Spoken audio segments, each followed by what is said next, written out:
Everyone believes he's just an ordinary village boy, but he's destined to become the greatest king in history. Once upon a timeline, a guy named Gray basically speedran the whole rags to world domination arc. Started from the orphanage, now he's here, ruling Earth like it's a Monopoly board. Every boss fight, cleared, every enemy, deleted. But plot twist, turns out having every badge in existence is kinda mid when you're solo queuing life. Man had all the power, but no squad to share it with. Then bam, he's suddenly drowning in an abyss that's deeper than Twitter threads, and some omnipresent voice hits him with the classic, "Seek the light in your next life" script. Before he can process that emotional DLC, it's reboot o'clock. Cut to him booting up in a candlelit room, full baby mode activated. Two strangers are over him, calling him Arthur and marveling like he's some rare Pokemon. He's sitting there, mentally 40 but physically 4 days old, realizing he just got ice-kai'd with full memory data intact. The once king, now trapped in baby jail, is not having a good time. Can't walk, can't talk, can't even dodge diaper duty. Humbling. Time skips forward and baby Arthur witnesses his dad casually turning into one-punch farmer using magic buffs, and his mom healing him like she's got cheat codes. He realizes, this ain't Earth. This place has magic and side quests. His dad's a monster hunter, sword swinger type. The whole neighborhood's armed like it's normal. So Arthur's first thought?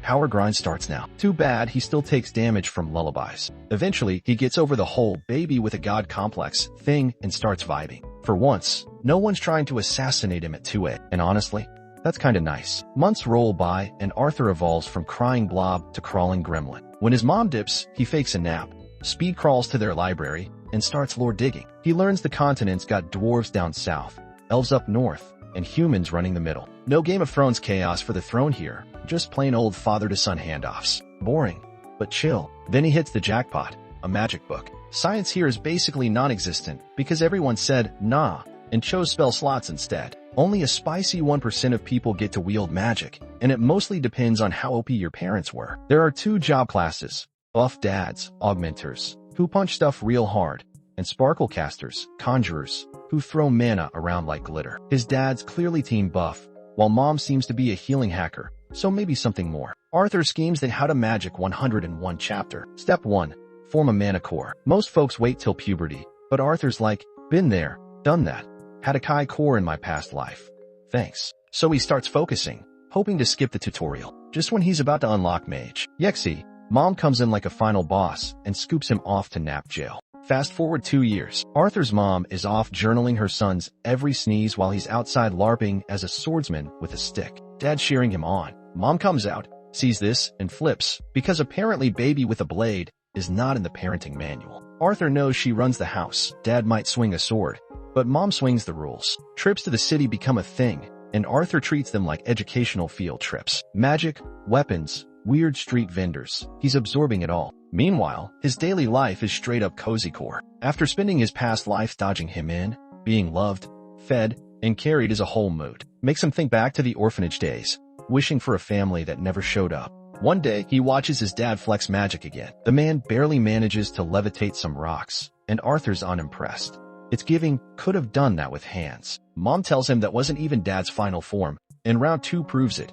Dad goes Super Saiyan and shakes the yard. Arthur's like, okay, maybe he's got some sauce after all, and mom's fully convinced their kid is gonna be the next S-tier warrior. Arthur wants to try then and there, but mom drags him back inside for a nap. On the way, they pass the library, and Arthur turns on his signature puppy eyes with a side of guilt trip. Mom folds faster than a beach chair and lets him go read. He gets in position, centers his mana, and after literal years of trying, it finally clicks. Boom. Mana core achieved. But oh, his breakthrough comes with bonus property damage. Big ol' explosion levels part of the house. Dad gets wrecked trying to shield mom. Panic mode activated. They rush inside, expecting to find baby paste, and instead see Arthur floating midair like some divine toddler DLC with golden sparkles. Arthur hits them with the smug glow-up grin.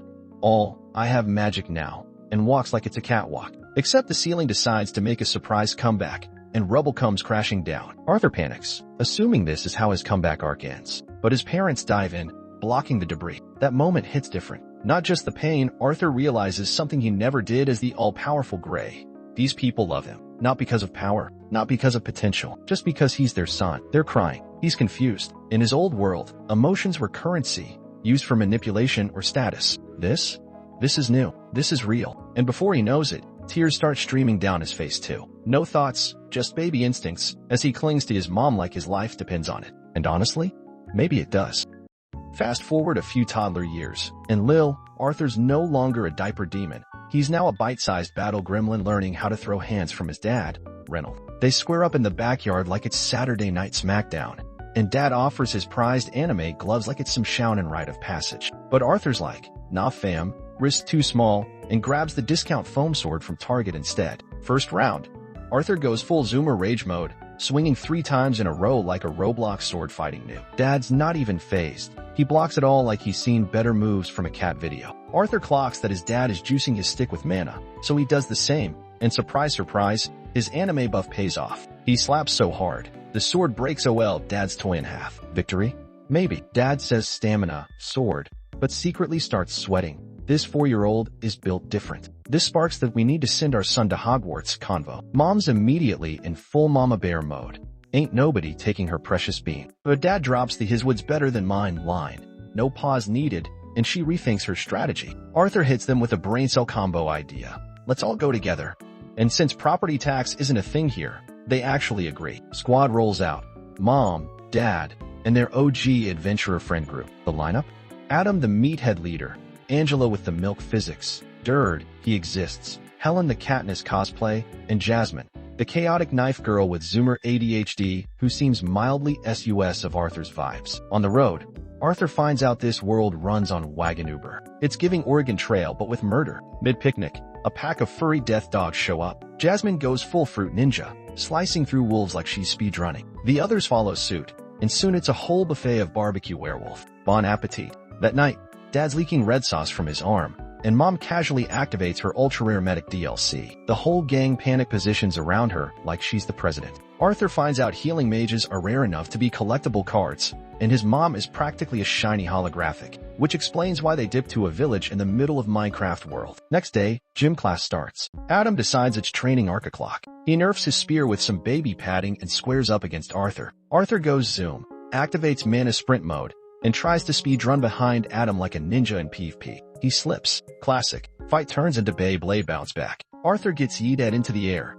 Angela Wind yeets him back down gently, and everyone starts yelling at Adam for going Ultra Instinct on a literal toddler. Jasmine, however, starts looking at Arthur like he's a rare Pokemon. She starts giving him one-on-one anime rival training, and even tries to gift him a knife with oil like it's a skincare product. Arthur's mom blocks the side quest and recalls him instantly like a pokeball. Days pass in montage mode. Arthur gets trained by literally everyone.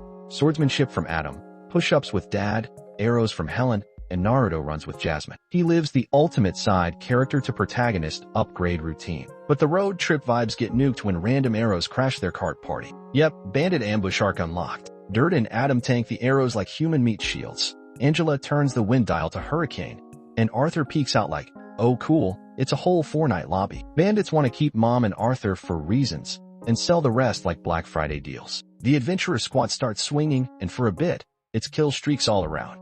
But eventually the sheer number of NPCs overwhelms them. Dad gets 1v1d by the bandit boss and slammed into Arthur's ride, turning the cart into IKEA debris. Mom tries to help, but is told to sit this one out or risk getting flagged by every bounty hunter in the region. Arthur wants to fight, but Dad goes full dad mode. Your job's to protect Mom. She's got a side quest cooking in her belly. Arthur mentally panics like, win, but books it with Mom. Bandit boss chases, but Dad pulls a reverse Uno card and re-engages. While fleeing, Arthur runs into more mobs, but his party's cracked. They wipe the floor with him. Just when he thinks he's in the clear, boom, ambush. A random enemy mage unleashes an airbender blast. Arthur instinctively yeets Mom to safety and tanks the hit, flying off a cliff like a ragdoll. Mid-air, he pulls off a clutch anime move.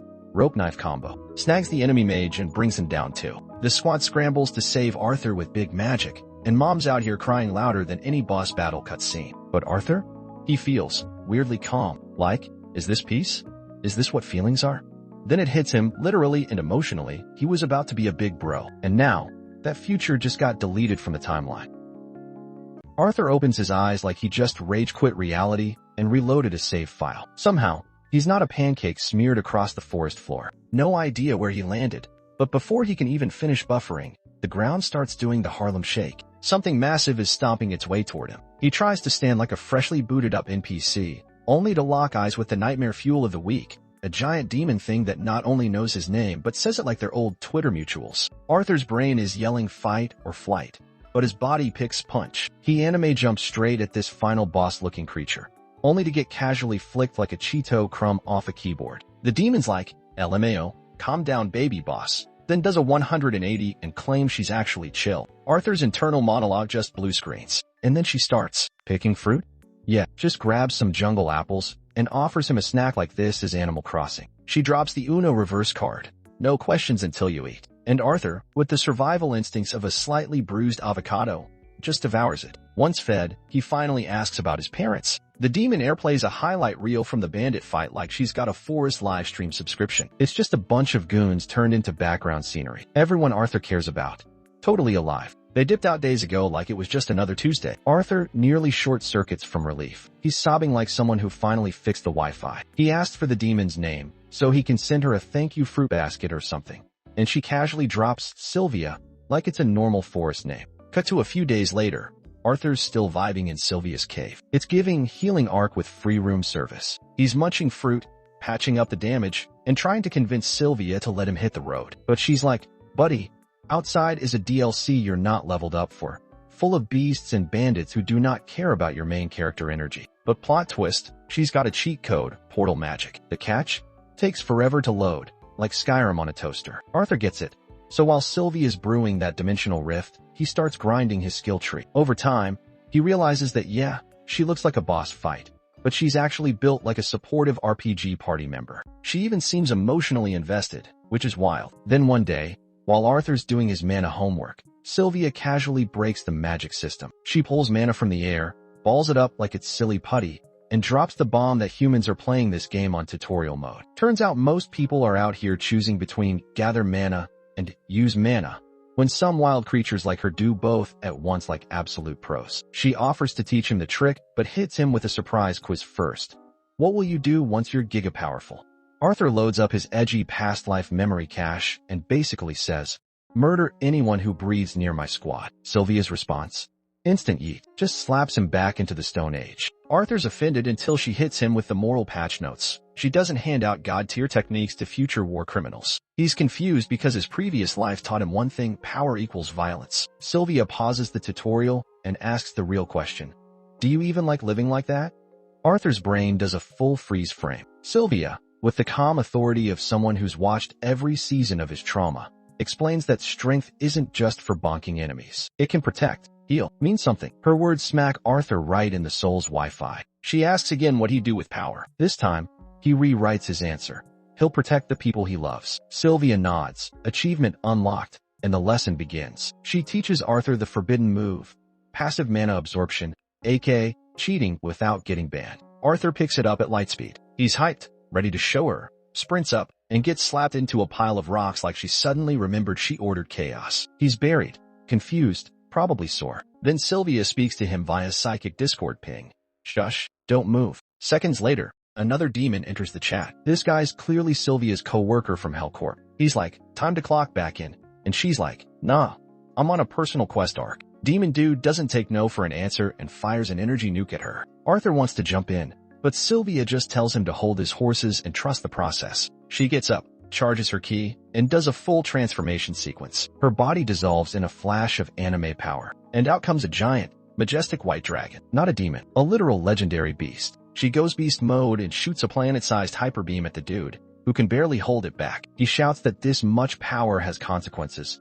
but Sylvia's already hit send on her sacrifice spell. No regrets, no backups, just pure, dragon-sized resolve. Check. Arthur wakes up, realizes he's deep in the congratulations, you played yourself, Forest, and immediately hears a girl screaming like she's auditioning for a horror movie. He Tarzan swings his way through the trees and finds some budget villains kidnapping an elf girl, yapping about selling her off for some dirty cash. Arthur gets flashbacks to his own trauma speedrun but remembers Sylvia's don't go full psycho lesson and decides to big brain it instead. Follow the idiots to wherever the nearest human Wi-Fi signal is. By evening, the bandits start acting gross, and Arthur says, nah, not on my watch. He sees them flexing control over wild beasts with glow sticks or whatever magic they're using. Big brain activated.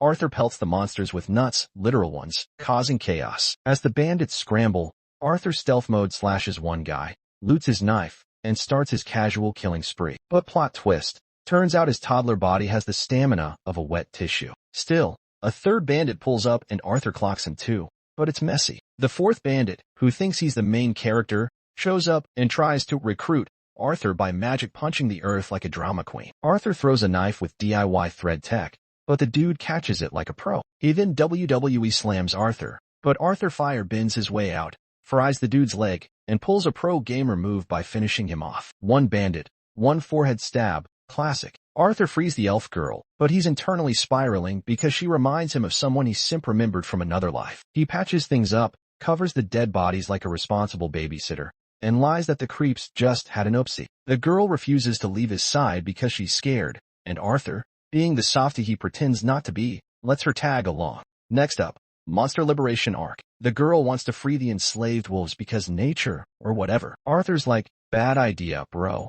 But the wolves vibe check her, and actually leave peacefully. Arthur mentally updates his life dictionary. Elves equals Disney princesses confirmed. Later, at camp, Arthur learns the girl's name is Tesha, but she's picky as hell about food and demands dessert like a gremlin. Arthur reflects that maybe he should study how to act normal from this kid because his social skills are running on Windows XP. Tesha info dumps about her elf life, while Arthur politely zones out. They continue traveling, and Arthur's danger radar pings. A horned wolf is tailing them. He plans to clap it later. That night, Arthur guards the tent and contemplates the weird crystal egg Sylvia gave him. Tesha, being a scaredy cat, demands he sleep inside the tent, and after some awkward, please don't make it weird moments, Arthur caves in. Inside, Tesha roasts human men for being polygamous clowns. Arthur, who wishes he had that riz, explains that only nobles get that DLC. Tesha falls asleep halfway through his TED Talk, and Arthur questions his life choices. Journey continues, but Arthur's body starts throwing a tantrum. His mana core pains him so bad he can barely move. Tesha bolts into the woods for healing herbs, while Arthur mentally prepares to get eaten. Instead, the wolf he saved earlier rocks up with a dead boar like, "Here, bro." Turns out, monster repayment culture is real. Arthur munches the boar and feels slightly less like dying. Tesha didn't actually find herbs but flexes some suspicious mushrooms she picked. Arthur eats them like a dummy and immediately regrets his life decisions when diarrhea speed runs him straight into misery. After recovering, Tesha spends the night lore dumping about the outside world and elf myths. Arthur catches about 10% before passing out from exhaustion. Next day, mana core pains crank up to nightmare levels, but Arthur tanks it because he's built different, not really. Tesha declares friendship speedrun complete, but Arthur, who's emotionally constipated, has no idea how to react. He's spiraling about his tragic past when suddenly Tesha starts squealing like she won the lottery. Elf Village spotted. Tesha reaches out her hand and Arthur, being the lonely loser he is, grabs it. They walk into the village together, but before Arthur can even admire the elven architecture, a bunch of guards pile on him like he's carrying the One Piece. As he gets dogpiled, he notices Tesha looking real neutral about the whole thing and realizes he might be cooked.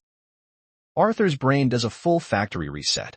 Words become background noise. Man's in full-blown Windows XP panic mode. Meanwhile, the elf squad pulls out their kill sticks. They're ready to turn Arthur into fine dust for crimes he didn't even commit. But before violence, EXE launches, Tess hits the brakes on the chaos. She tells them to chill. Arthur's not the villain here.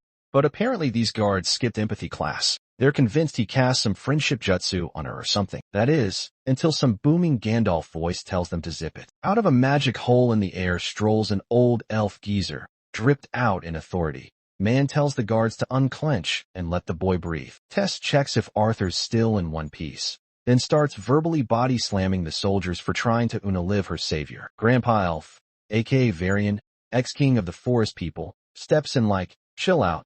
This whole thing was valid reaction. We're talking about a human wandering into Elfville with our missing princess. That last part? Plot twist for Arthur. Dude's out here realizing his goofy forest friend is royalty. Tess hits him with that smug oops, forgot to mention I'm a whole princess energy. Arthur's face says, she 100% did not tell me. Then her parents slide into frame. Tess launches into a family hug while her elf dad takes one look at Arthur and hits the racism speedrun. Execute the human, he basically says. But Varian blocks it like a pop-up ad. My guy saved your daughter. Tess joins in with the persuasion combo. Dad folds like laundry. Now Arthur's being dragged through the elf city by Tess like it's a theme park tour. Elves are throwing daggers with their eyes. The air's thicker than expired peanut butter. But Arthur's only stressed about the frostbite level coldness Tess showed earlier. Plus, the mysterious chest pains back. Great timing. They hit the royal crib. Tess goes full concierge mode. Tells the maids to treat Arthur like a 5-star guest. Arthur wants to spill the tea on their journey ASAP. Parents agree to hear it out. But Tess goes full host mode again. Tea, snacks, table setup. This girl's not messing around. Arthur's side-eyeing the royal treatment. Man's wondering if there's a humans not allowed clause. Then Alduin and Muriel, aka Elf Mom and Dad, introduce themselves, and Arthur responds with peak polite peasant energy. Alduin's surprised. Not bad for a dirt-poor human. Storytime begins. Arthur recounts the whole saved your daughter from human traffickers thing.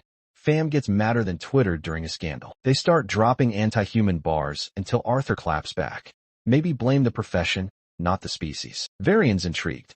Asks how Arthur pulled it off. Arthur's like, surprise, I'm a mage. The elves collectively roll their eyes. Sure you are. Varian shuts them down with a sit down unless you're plot relevant. Tess tag teams in to back Arthur up. She spills the behind-the-scenes dirt. Her mom gives her a hug.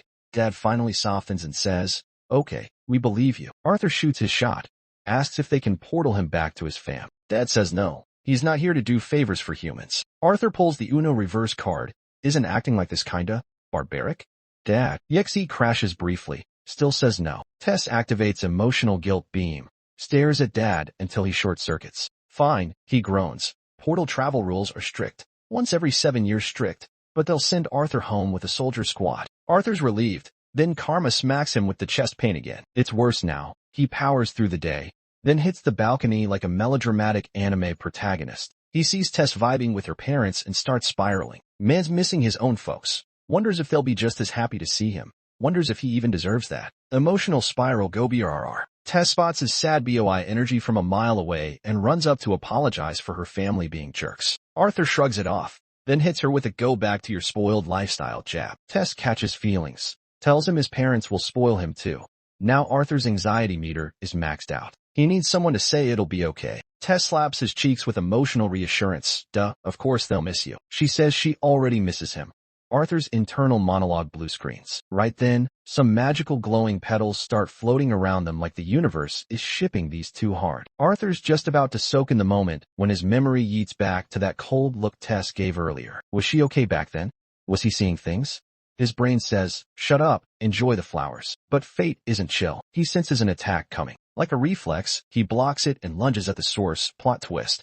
It's Varian again, doing surprise grandpa training arc. Arthur's like, did you try to assassinate your own granddaughter? Varian hits him with the bro. Their petals, defense. Arthur checks his hand. He's holding glowing petals. Okay, fair. Varian's actually impressed. Confirms Arthur's no fraud. He definitely beat those slave traders. Tess? Big mad. She thinks Gramps is picking on Arthur. But Varian insists it's all good vibes and curiosity. He tosses Arthur a tiny wooden sword like it's a boss fight intro. Arthur goes in. Throws hands, feet, magic. Everything. But Varian's too fast. It's like fighting a laggy anime character with max stats. One parry later, Arthur's sword explodes. A shard heads for Tess. Arthur hurls the broken hilt like a trick shot to save her. Varian shooketh. Arthur tries to turn the tables with a surprise magic blast. Varian blocks it on pure instinct. Arthur refuses to quit, charges in, and finally boops the elf grandpa on the forehead. Varian is impressed and calls for round 2. Before it starts, Tess goes WWE mode and attacks from behind. She says, stop bullying my friend. But Varian's like, if I held back, he'd be bullying me. Arthur doesn't buy that nonsense but plays nice and thanks him. Varian responds with, cool, now become my student. Arthur's mental GPS reroutes. He's not trying to stick around in Elf Hogwarts. Says his parents would worry. Varian counters with, I got ways to send a, I'm not dead text. Arthur's about to ask how, when his chest pain goes from mild concern to DEFCON 1. He collapses. Varian's like, yup, called it. Kid's got a beast will. Tells Arthur straight up, either become my student or die before sending your, hi mom, letter. Check out these videos on screen and subscribe for more.